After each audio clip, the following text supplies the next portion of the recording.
Assalamualaikum warahmatullahi wabarakatuh.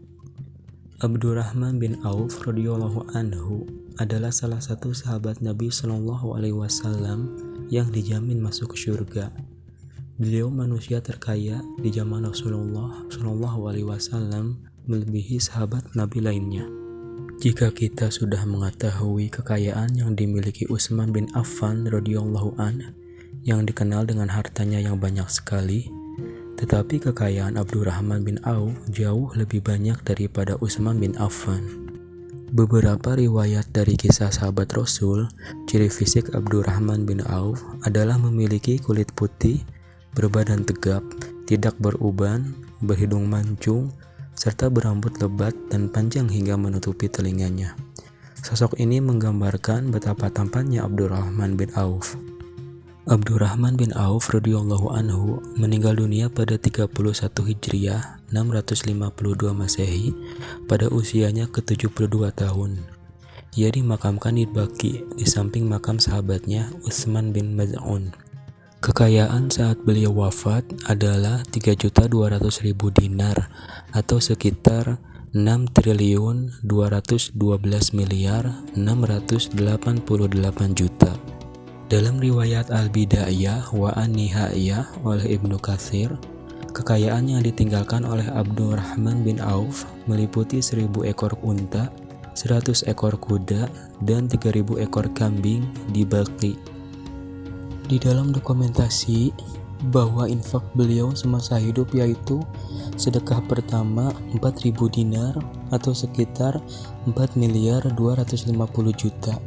Infak berikutnya beliau kalikan 10 kali lipat sebesar 40.000 dinar atau sekitar 42.500 juta. Abdurrahman bin Auf pun berinfak berupa unta fisabilillah sebanyak 1.000 ekor sekitar 10 miliar rupiah, dan tanah untuk istri-istri Rasulullah Shallallahu alaihi wasallam 40.000 dinar atau sebanyak 42.500 juta. Masya Allah, betapa dermawannya akhlak sahabat Rasulullah ini. Namun kekayaan Abdurrahman bin Auf radhiyallahu anhu tidak menjadikan ia seorang yang sombong dan semena-mena. Abdurrahman bin Auf juga sempat menolak untuk dijadikan khalifah umat Islam sepeninggal Umar bin Khattab. Saat 6 orang sahabat sepakat menunjuk Abdurrahman, tapi dia menolak dan meminta agar Utsman bin Affan untuk menjadi Khalifur Rasyidin itu. Semoga Allah Subhanahu wa taala memberi hikmah untuk umat Rasulullah Shallallahu alaihi wasallam saat ini dari kisah sahabat Rasul yang satu ini, yaitu Abdurrahman bin Auf. Berikut kisah-kisah beliau yang menjadikan hikmah kehidupan dan tauladan bagi kita semua, insya Allah.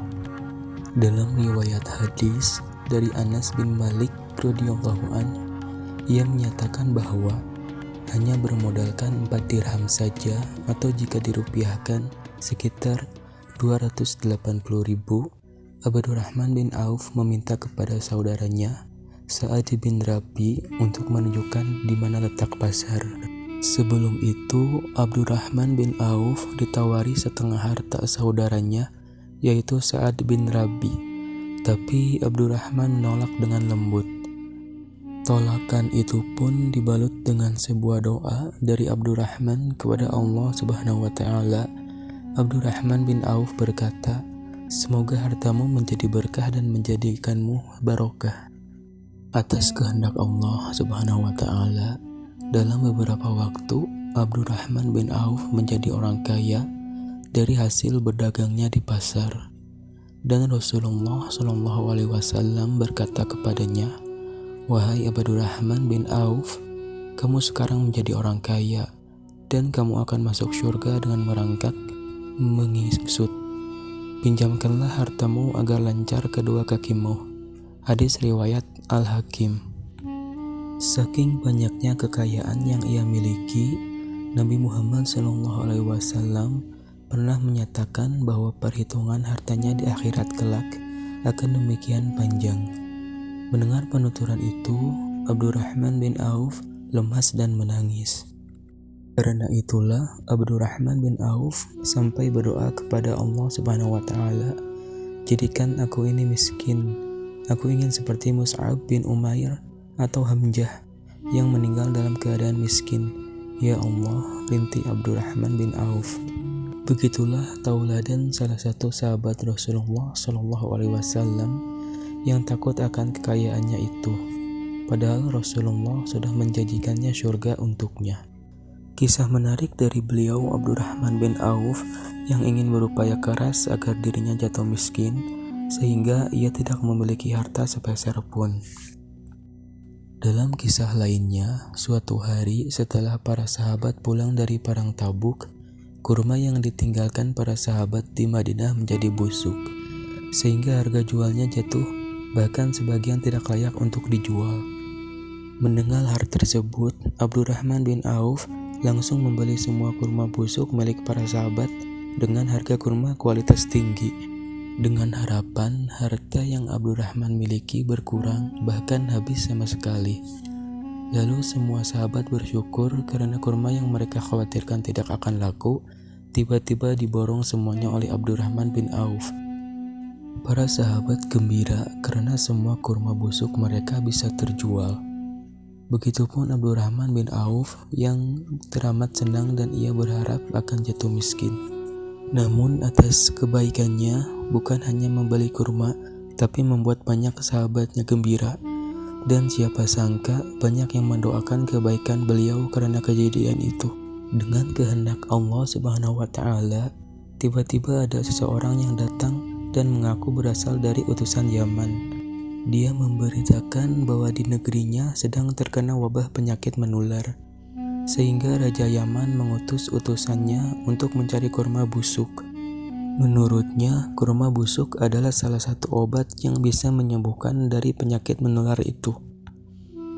Akhirnya, utusan Raja Yaman tersebut memborong semua kurma milik Abdurrahman bin Auf dengan harga 10 kali lipat dari harga kurma biasa.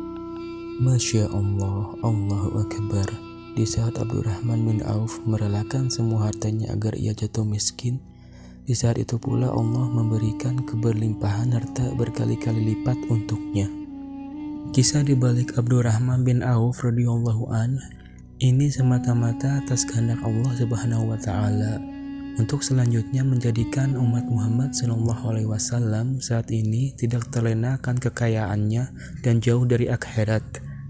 Setelah kekayaan Abdurrahman semakin hari semakin bertambah, suatu hari Abdurrahman bin Auf diberi makanan padahal ia sedang berpuasa. Ia pun mengatakan, "Mus'ab bin Umair telah terbunuh, padahal dia lebih baik dariku. Akan tetapi ketika dia meninggal, tidak ada kafan yang menutupinya selain burdah. Apabila kain itu ditutupkan kepala, kakinya menjadi terlihat. Dan apabila kakinya ditutup dengan kain itu, kepalanya menjadi terlihat.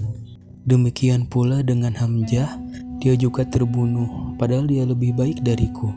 Ketika meninggal, tidak ada kafan yang menutupinya selain burdah. Aku khawatir balasan kebaikan-kebaikanku diberikan di dunia ini." Kemudian dia menangis lalu meninggalkan makanan tersebut. Ada pula satu hadis yang diriwayatkan oleh Imam Ahmad dari Anas bin Malik radhiyallahu anhu. Aisyah pernah bercerita bahwasanya Abdurrahman bin Auf kerap membawa pulang dagangannya sebanyak 700 kontainer barang yang panjangnya serupa barisan pawai tak putus-putus. Dia membuat keramaian sampai banyak orang menjadikannya tontonan mereka. Namun, menurut para ulama, hadis ini sanadnya lemah dan matannya. Abdurrahman bin Auf radhiyallahu anhu seorang yang gemar menghabiskan hartanya untuk kebaikan. Begitu besar berkah yang diberikan Allah kepadanya sampai ia dijuluki sahabat bertangan emas. Begitu banyak hikmah yang bisa kita dapat dari kisah Abdurrahman bin Auf radhiyallahu an yang berusaha ingin jatuh miskin karena takut kepada Rabb-Nya. Semoga Allah Subhanahu wa taala membimbing kita untuk bisa meneladani Abdurrahman bin Auf radhiyallahu an. Wallahu a'lam bishawab.